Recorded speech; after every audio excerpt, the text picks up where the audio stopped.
Contentar a todos es imposible, pero sí puede ocurrir que se descontente a todos. Contentar a todos no se puede conseguir jamás, pero puede darse el caso, y de hecho se da, que nadie esté contento. Creo que eso es lo que le puede estar pasando en este momento al Papa Francisco, y es, en ese caso, una situación grave para él y para la Iglesia. Recientemente, en el viaje que ha llevado a cabo a dos países del Cáucaso, el Papa ha sido clarísimo, una vez más, rotundo en la defensa del matrimonio y de la familia. En Georgia dijo que hay una guerra mundial contra el matrimonio. Y en el avión que le llevaba de regreso a Roma no dudó en afirmar una vez más que la ideología de género es una colonización ideológica. No puede ser más claro, no puede ser más rotundo en este problema que en este momento es decisivo. En este momento es la gran batalla que el relativismo está jugando contra la humanidad y que libra contra esa ideología casi a solas la Iglesia Católica, y al frente de ella el Papa con toda firmeza y con toda claridad. Quizá por eso no me parece casualidad que el The New York Times, el gran periódico de referencia norteamericano, profundamente liberal y progresista, haya dado cabida en sus páginas a un artículo de un importante editorialista norteamericano, el editor de la revista First Things, que es sin duda la revista más importante de tema religioso en Estados Unidos, de carácter moderadamente conservador, en la cual, en ese artículo publicado en The New York Times, se plantea en forma de interrogante si el Papa ha fracasado. Se lo plantea desde la perspectiva de si ha conseguido o no acercar a la Iglesia a aquellos que estaban lejos. Evidentemente esto es una figura retórica, porque lo que viene a decir el artículo es que el Papa ha fracasado. Pero lo importante no es que un editorialista conservador diga que el Papa ha fracasado. Lo importante, y cito a McLuhan, uno de los padres del periodismo moderno, lo importante es que el medio es el mensaje. Es decir, que ese artículo, con una crítica velada al Papa, aparece en The New York Times. Es decir, que ese artículo está apareciendo en el periódico referente de la izquierda mundial, del progresismo mundial, The New York Times. Es decir, que el New York Times está prestando los cañones, aunque esté disparando con balas de otros. Por eso digo que es difícil contentar a todo el mundo, pero que sí que es posible descontentar a todos, y puede ser lo que esté ocurriendo. Tengo la impresión de que la izquierda, digámoslo así, el progresismo, el liberalismo, está descontenta con el Papa. Es una impresión que tengo desde el primer momento, pero porque me imaginaba que esto más pronto o más tarde iba a ocurrir, pero cada vez más me reafirmo en esta idea. Los que desde el principio se plantearon ante la opinión pública y ante sí mismos como los grandes amigos y valedores del pontífice están desilusionados con él.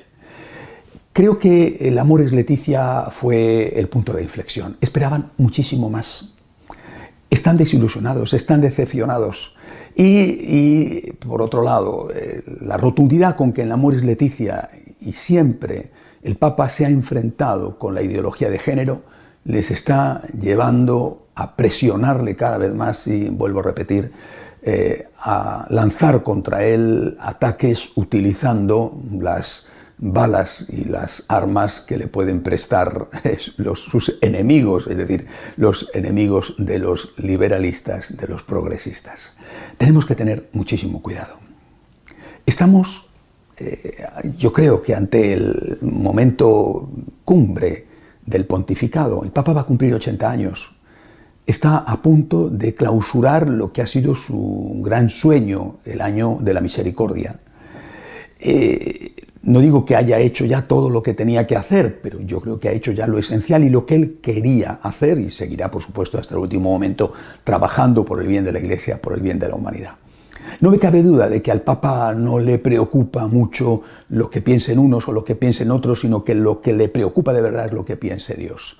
Pero nosotros, vuelvo a repetir, tenemos que tener en este momento mucho cuidado. Porque quizás sin querer podemos estar siendo manipulados y utilizados por los verdaderos enemigos del Papa. Es decir, por todos esos que han sido hasta ahora aparentemente sus mejores amigos, podemos estar siendo manipulados para atacar al Papa precisamente porque el Papa defiende firmemente aquello que forma parte de la esencia del Evangelio y de la esencia del catolicismo, la familia, la vida, los derechos auténticos del ser humano. A la vez que aparecía ese artículo en The New York Times, en los medios, sobre todo en los medios online, surgía otro que con grave preocupación acusamos al Papa Francisco. Así es como se titula, de unos sectores más conservadores que los de First Things. Vuelvo a repetir, quizá sin darnos cuenta, en este momento podemos estar siendo manipulados por los enemigos de la Iglesia.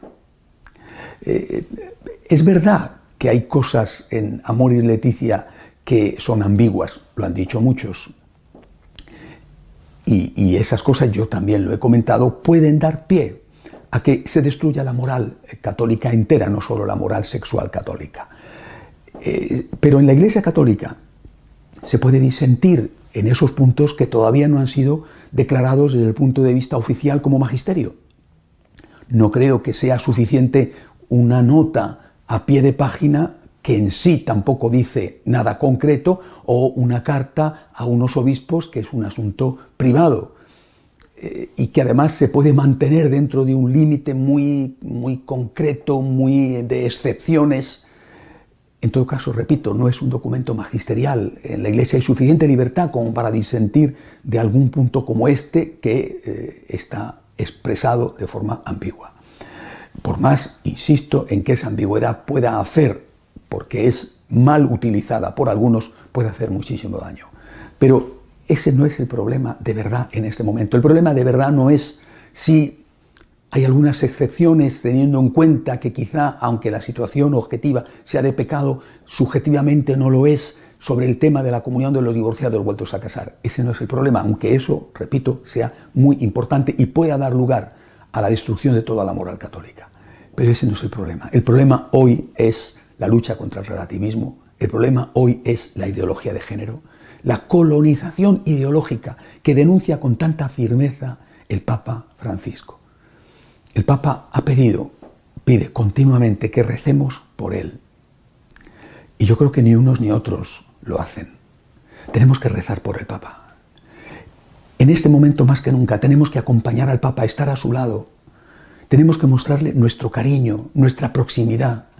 Es el vicario de Cristo y está luchando contra aquellos que han sido supuestamente sus amigos para defender el mensaje de Jesús.